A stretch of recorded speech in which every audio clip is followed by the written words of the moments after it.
Don't forget to like, comment, share and subscribe to Mufti Tariq Masood, famous scholar. وہ ایک دن کیا ہوا, ہمارے ایک دوست کا پھڈا ہو گیا کسی سے. تو پھڈا جب ہو گیا تو وہ غلطی ان صاحب کی تھی, جو ہمارے دوست تھے ان کی غلطی تھی. اب جس بندے کو انہوں نے مارا وہ جا کے اپنے بڑے بھائی کو بتایا, بڑے بھائی کو بتایا, بڑا بھائی طیش میں آ گیا. اور اس کا نام میں پورا نام لے لوں, اس کا نام فرض کر لو زید تھا, جس نے مارا نا چھوٹے بھائی کو. کسی کے چھوٹے بھائی کو جس نے مارا اس کا نام کیا تھا, فرض کر لو زید تھا. اصل نام میں لوں گا تو وہ بولے گا یار, وہ پھر یہ جملہ مجھے کہے گا جو آگے میں کہنے والا ہوں. تو چھوٹے بھائی کو جب اس نے مارا ہے, غلط مارا, تو چھوٹے نے بڑے کو بتایا, بڑا کیا ہو گیا, طیش میں. یہ آنا چاہیے بڑے کو طیش میں, صلہ رحمی ہے, رشتہ داری کا تقاضا ہے. آج کل تو یہ رشتہ ہی ختم ہو گئے. بڑا کہتا ہے تو اپنی ذمہ داری پہ پٹائے جا. ایسا نہیں ہونا چاہیے بھائی, ایک ریلیشن ہے, پوچھو میرے بھائی کو کس نے مارا ہے, صلہ رحمی کا تقاضا ہی ہے. لیکن یہ پوچھنے سے پہلے اپنی صحت جا کے چیک کر لیا کرو. ایسا نہ ہو کہ دونوں اکٹھے پٹ رہے ہوں, یہ نہ ہو. تو پہلے دیکھ لو کہ ڈولے شولے اتنے ہیں کہ کچھ کر سکتا ہوں میں. تو وہ تھا لمبا تڑنگا بڑا بھائی. تو اس کو جب پتہ چلا نا, اب مجھے پتا تھا کہ یار وہ بندہ آئے گا اور ہمارے اس دوست کو پیٹے گا پکڑ کے.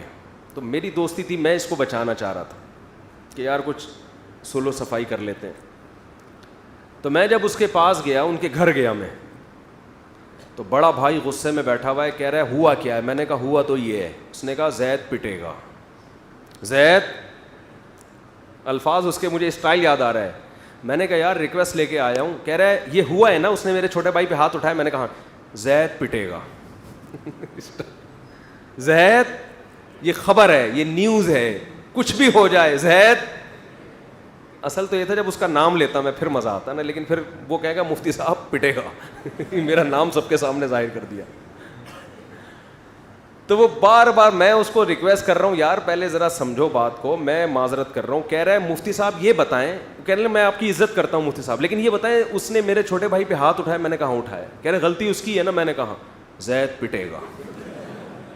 تو مجھے یہ واقعہ کم از کم 14-15 سال پرانا ہے, لیکن مجھے اس کا اسٹائل بڑا اچھا لگا. کہہ رہا ہے کچھ بھی ہو جائے زید پٹے گا. سمجھ رہے ہو. خیر نہیں پیٹا, پھر ہم نے پڑھ کے درمیان میں سلو صفائی کروا دی. تو بعض دفعہ یہ ہوتا ہے, آپ اولاد کو رسپیکٹ بھی دے رہے ہیں, مائیں بھی اپنے بچوں کو عزت دے رہی ہیں, سب کچھ خرچے پورے ہو گئے, پارک بھی لے کے گھمانے بھی لے جاتے ہو, کبھی ہوٹلنگ بھی کر دی, کبھی غبارے بھی دلا دیے, کبھی پاپڑ بھی دلا دیے, کرارے پاپڑے دلا دیے آپ نے, ہر قسم کی چیزیں کھلا دی ان کو, لنچ بھی دے رہے ہو, صبح اسکول میں, رات کو جو ہے نا ان کو عزت کے ساتھ گھر میں سونے کی جگہ کی, گیس بجلی کا بل سب کچھ کر رہے ہو. اس کے بعد بھی بچہ نہیں مان رہا تو بچہ پٹے گا. جبکہ گورنمنٹ کہتی اب بھی نہیں پٹے گا. یہ ہمارا اختلاف ہے. اب سمجھ میں آیا. ہم کہتے ہیں اب بچہ پٹے گا, اب چترول لگیں گے, کیونکہ ہم نے اپنے گھر میں باپ پیدا نہیں کیا ہے, اپنی اولادیں پیدا کی ہیں. اب بھی نہیں پٹے گا, اس کا مطلب ہم خانسامہ ہیں. پھر ہم کیا ہیں پھر, بلکہ خانسامہ بھی ہم سے. یا تو ہم کو تنخواہ دو اس کی, پھر آپ بیوی بچوں سے بولیں میں تو خدمت کر رہا ہوں نا اس کی, مجھے کیا چاہیے, تنخواہ چاہیے. تنخواہ دو کہیں سے بھی لا کے کما کے, جو گھر دیا ہوا ہے میں نے, کرایہ نکالو اس کا, بچوں کو رکھا ہے آپ نے گھر میں, کرایہ دے بھائی. جیسے میں ڈاروین سے کہتا ہوں بندر تھے دم کہاں گئی, یا تو دم دو یا دم کے پیسے دو ہمیں. میں ڈاروین سے یہی کہتا ہوں نا, یار ہم بندر سے انسان بنے تو دم کہاں گئی, تو یا تو ہمیں دم چاہیے یا دم کے پیسے چاہیے.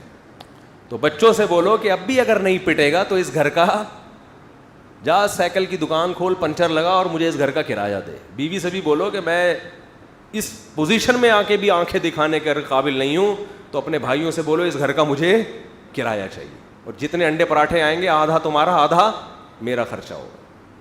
تو زید جو ہے اس کنڈیشن میں کیا ہوگا, زید پٹے گا. تو اسٹائل بڑا ٹائٹ تھا. کہہ رہے مفتی صاحب کچھ بھی ہو زید پٹے گا. وہ زید کی جگہ وہ نام آتا پھر مزہ آتا, لیکن وہ زید میں مزہ نہیں آ رہا. آدھا مزہ تو آگے آگے, لیکن جو پورا نام آتا پھر. خیر وہ نہیں پٹا, الحمدللہ بچ گیا وہ. تو پتہ نہیں کہاں سے کہاں بات چلی تھی, جہاں موضوع ادھر ادھر ہو گیا. خیر کوئی مسئلہ نہیں ہے. ہم نے کون سا کوئی تھیسس تیار کرنے ہیں, اسلامیات کے آپ کے پیپر ہونے والے ہیں کہ ایک ٹاپک پر آپ کو, آپ تو واضح و نصیحت چاہیے نا. واضح و نصیحت بکھری ہوئی ہی اچھی ہوتی ہے, سمجھ رہے ہو. بکھری ہوئی واضح و نصیحت کیا ہوتی ہے, اچھی ہوتی ہے. جو کام کی بات آئے پارسل کر دو. تو تو جو اللہ دماغ میں ڈال رہا ہوتا ہے ہم یہاں سے کیا کر رہے ہوتے ہیں, پارسل, کہ یار کوئی بھی اچھی بات اللہ ہم سننے کو مل جائے اور عمل کی توفیق مل جائے. سبحانک اللہم و بحمدک نشہد ان لا الہ الا انت نستغفرک و نتوب الیک.